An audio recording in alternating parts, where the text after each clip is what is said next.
As for Bitcoin, why is Bitcoin struggling right now? I mean, the biggest thing, the biggest, I guess, um, entity that's causing this is the US government. Okay. So, for whatever reason, after some presidential candidates talked about making what we have in the US, the Bitcoin that was confiscated, making it into a strategic reserve, well, somehow the Department of Justice just started selling them. Okay. It started happening earlier this year. There was a 2,000 Bitcoin transfer to Coinbase. And then shortly afterwards, like last month or 2 months ago, or maybe it was last month, we had another 4,000 Bitcoin being transferred to Coinbase Prime. And just yesterday, we had a staggering 10,000 Bitcoin sent to Coinbase Prime. So in cumulative, that's close to $1 billion, right, of Bitcoin being sold. That's probably a big reason why we've came down and we haven't gone back up. That's a lot of Bitcoin being sold right now by the US government. And unfortunately, the US government still holds $12.4 billion. But like, why? Why are they selling now, right? It almost seems like it's politically driven. Like it almost makes no point. You know, what's $1 billion to the US government when we have $35 trillion worth of debt? That's not even a percent. That's not even close.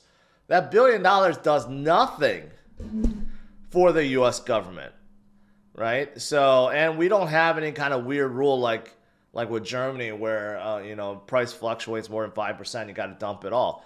I mean, so it's just it's kind of strange. It's really strange. Why now? Why not wait until we have a new president first, right? Because if we are going to just put this into a strategic reserve, then why would you sell any now? It makes no sense whatsoever. So I think this is the biggest reason. And again, I can't explain it. I don't think anyone can explain it. And they still have a lot, right? Not only Bitcoin, but the U.S. government also holds $133 million worth of ETH and $121 million worth of USDT. I mean, if they need a quick cash somehow, if some politician or someone needs some quick cash, they got $121 million worth of USDT. That's plenty. Why do they need to sell off $1 billion of the Bitcoin? Again, it still doesn't make a whole lot of sense.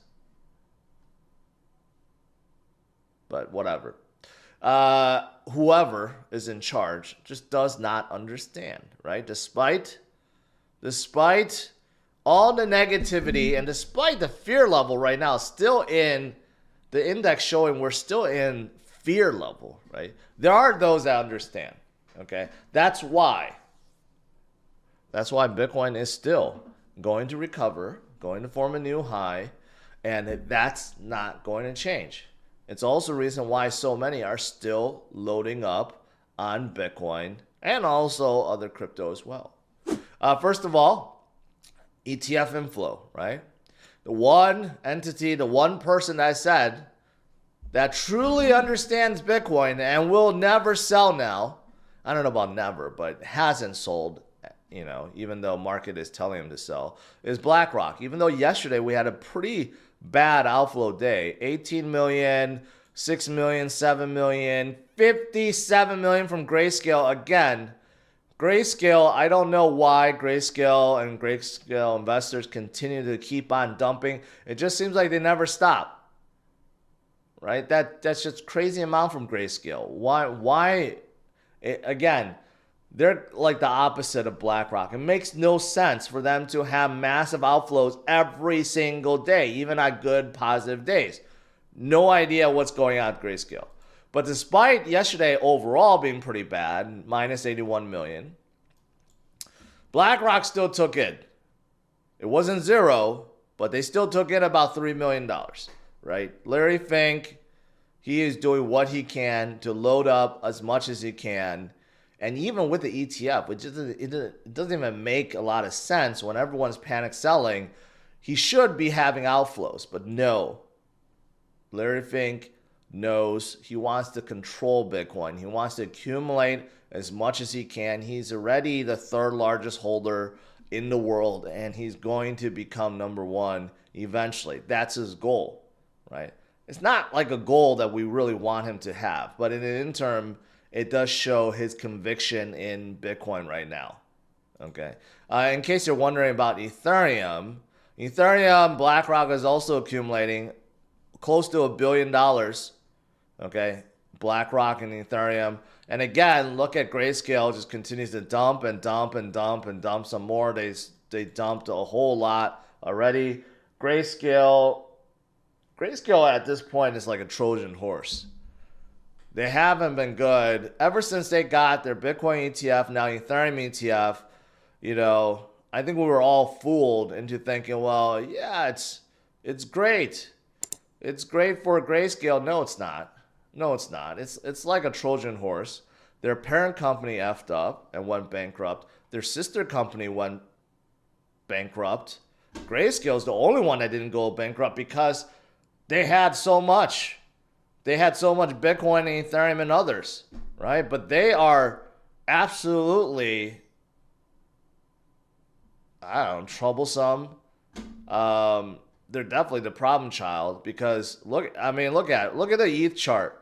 Almost no one sold anything.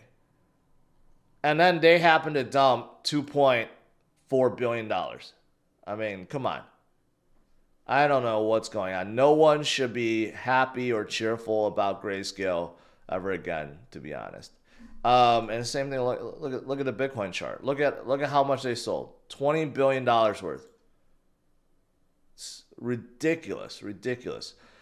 Let's not talk about Grayscale. It gets me mad. But what about others like Larry Fink that do understand, that are loading up? There are so many. Obviously, MicroStrategy, right? Michael Saylor understands. I'm waiting for him to complete his $2 billion raise. But MicroStrategy stock has been absolutely on fire because basically MicroStrategy is a Bitcoin play. You could argue maybe even a better Bitcoin play because their rise upwards, their percentage gain from 2020 till now is even greater than Bitcoin. It's actually way more than Bitcoin. It's actually crazy, which is why they're actually coming out with a leverage long ETF of just MicroStrategy that moves at 1.75x, 175%. That's kind of crazy if you think about it. An ETF just to long MicroStrategy. That's nuts. But that might be something I consider. But the reason why they have that is because there's demand for not only MicroStrategy, but also for Bitcoin, right? I mean, just look at this. You got central banks that hold enormous amount of MicroStrategy shares. Norwegian, Swiss, and even Barclays. They're not a central bank, but they're still the UK's largest bank. They hold a lot of MicroStrategy stock. Is it because they love Michael Saylor? No. Because they want to implement a Bitcoin strategy, and probably they're not allowed to hold Bitcoin, right? Because it will look kind of bad upon them, central banks holding Bitcoin. So they're probably dodging that image by saying, okay, we'll buy MicroStrategy shares instead. But just think about that. Just think about it. Even central banks around the world are looking to implement a Bitcoin strategy now through MicroStrategy.